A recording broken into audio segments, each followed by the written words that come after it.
Ya, Assalamualaikum warahmatullahi wabarakatuh. Selamat pagi. Alhamdulillah kita bisa ketemu lagi walaupun lewat daring di hari Kamis ya tanggal 10 September 2020. Tetap semangat. Masih semangat kan?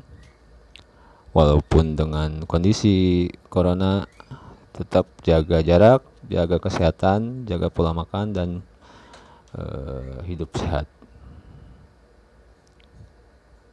Nah, eh, di awal pertemuan dari bulan Juli sampai sekarang kita sudah melakukan proses pembelajaran daring ya, dan kemarin kita sudah melakukan evaluasi dengan ulangan harian 1. Alhamdulillah hasilnya sudah diperoleh dan hasilnya cukup baik kan, nanti diumumkan. Nah, untuk pertemuan kali ini Bapak ingin mereview pembelajaran kita dari awal sampai akhir secara garis besar ya. Dan nanti tugasnya silahkan nanti berkelompok kemudian membuat review berdasarkan proses daring yang kita lakukan, kemudian dibuat dalam satu laporan dan nanti akhir laporannya disampaikan ke Bapak. Ya, sebelum itu Bapak mau menguraikan dulu tentang materi IPS di kelas 7. Untuk IPS terpadu, ilmu pengetahuan sosial itu di kelas 7 akan mempelajari selama 1 tahun akan mempelajari 4 bab. 2 bab di kelas 7 semester 1, kemudian 2 bab di kelas 7 semester 2. Nah, untuk di semester 1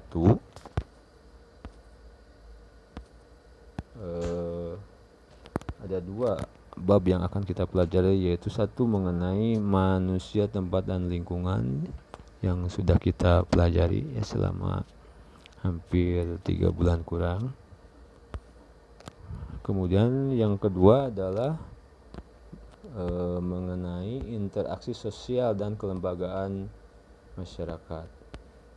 Nah, kita ke bab 1 dulu. Manusia, tempat dan lingkungan di bab 1 kita lihat berfokus kepada potensi besar laut di Indonesia, kemudian daratannya. Kenapa? Karena ini kita lihat tujuan pembelajarannya. Tujuan pembelajarannya yaitu 1,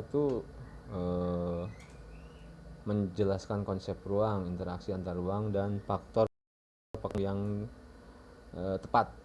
Kedua, menunjukkan komponen peta. Ketiga, mendeskripsikan kondisi alam, kondisi kependudukan dan persebaran sumber daya alam di Indonesia dengan lengkap. Dan terakhir adalah kondisi geologis Indonesia terhadap aspek teknis, sosial, budaya, dan kalau lebih luas lagi adalah kepada pertahanan dan keamanan secara lengkap. Kalau lebih diringkas seperti ini. Berarti yang pertama kita mempelajari mengenai pengertian ruang dan interaksi antar ruang. Yang kedua adalah pemahaman ruang di Indonesia melalui peta. Yang ketiga adalah potensi sumber daya alam dan kemaritiman Indonesia. Keempat adalah dinamika kependudukan Indonesia, dan kelima adalah kondisi alam Indonesia. Kemudian yang terakhir F adalah perubahan akibat interaksi antar ruang. Nah, pengertian yang pertama, bagian yang pertama yaitu pengertian ruang dan interaksi antar ruang. Secara pengertian yang kita ambil salah satunya yaitu ruang adalah tempat di muka bumi, baik secara keseluruhan maupun secara sebagian, yang digunakan oleh makhluk hidup sebagai tempat tinggal. Yang pertama, faktor yang mempengaruhi interaksi antar ruang, yaitu sudah jelas di gambaran, yaitu wilayah A penghasil sayuran, wilayah B penghasil beras. Nah, berarti karena perbedaan hasil dan saling membutuhkan, maka akan terjadi interaksi. Dengan adanya interaksi ini nanti akan ada pembangunan, yaitu dengan adanya pembuatan akses-akses ya.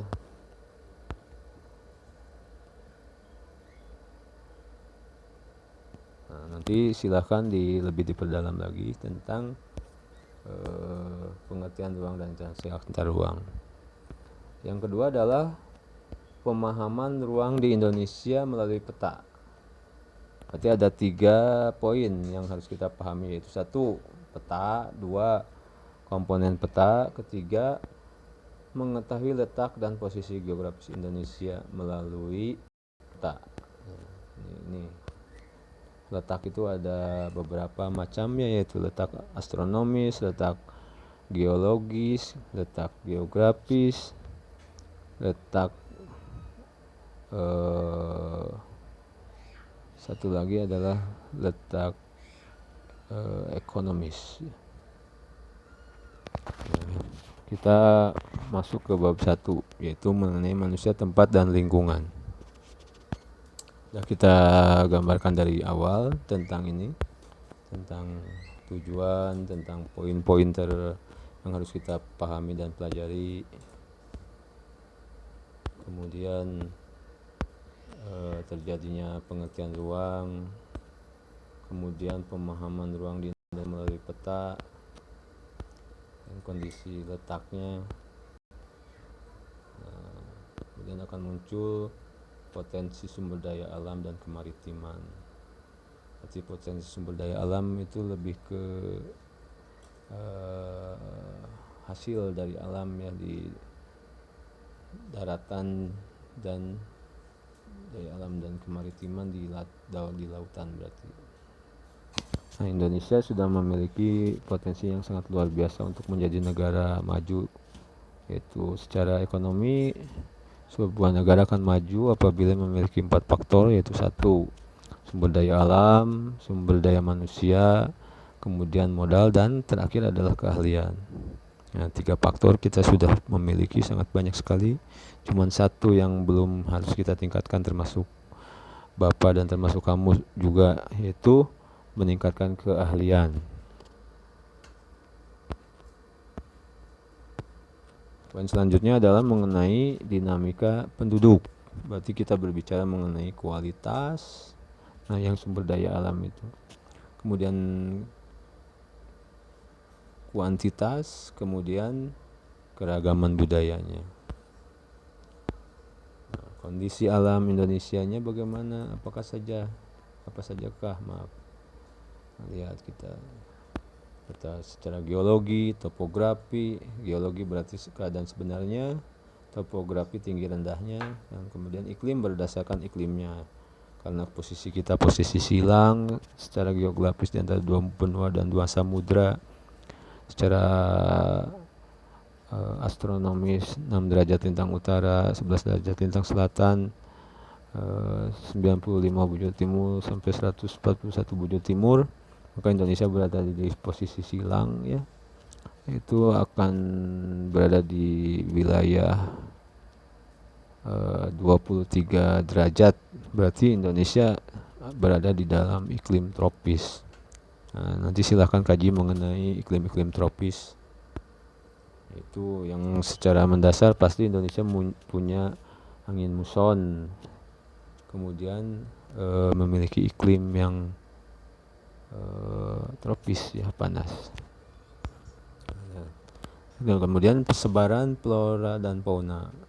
Dari sisi flora, ini berangkat dari awal pembentukan benua di dunia ya, termasuk Indonesia, yaitu bahwa untuk pembentukan dunia di Indonesia itu dulu ada dangkalan selama yang bumi masih terendam oleh air. Di Indonesia berada di 2 dangkalan, yaitu dangkalan Sunda, dangkalan Sahul. Kemudian kalau proses endogen eksogen, maka akan terjadi pergerakan-pergerakan ya.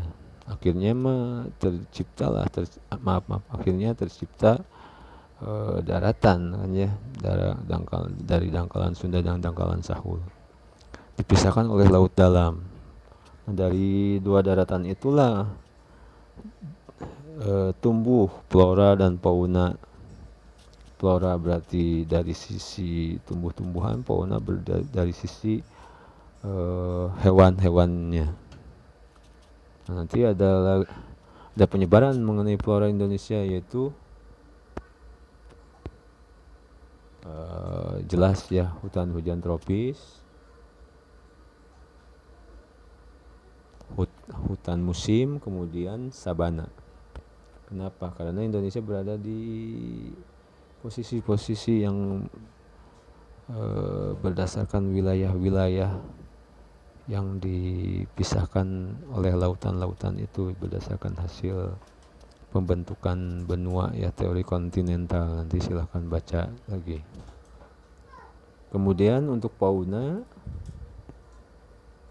fauna Indonesia ada dibagi tiga, yaitu fauna asiatis, fauna peralihan, australasiatis atau peralihan, kemudian fauna australis. Berarti ini berangkat dari pembentukan dangkalan itu.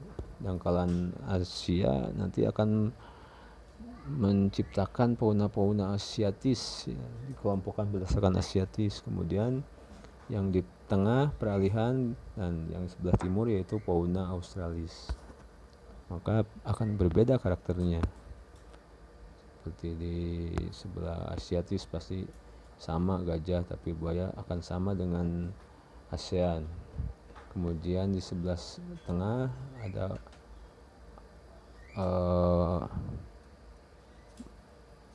fauna-fauna yang asli Indonesia seperti anoa, komodo, tidak ditemukan di wilayah lain. Kemudian yang di sebelah baratnya kanguru, walabi, dan lain sebagainya akan sama dengan fauna di wilayah Australia maupun Papua Nugini. Jadi nanti kita sudah memahami ya, ada perbedaan pemisahan wilayah flora dan fauna. Ada yang muncul garis hayal yang disebut sebagai garis Weber, garis Lydekker, maupun satu lagi yaitu ada yang disebut sebagai garis pembatas hayal. Khayal ya nggak ada sebetulnya garisnya.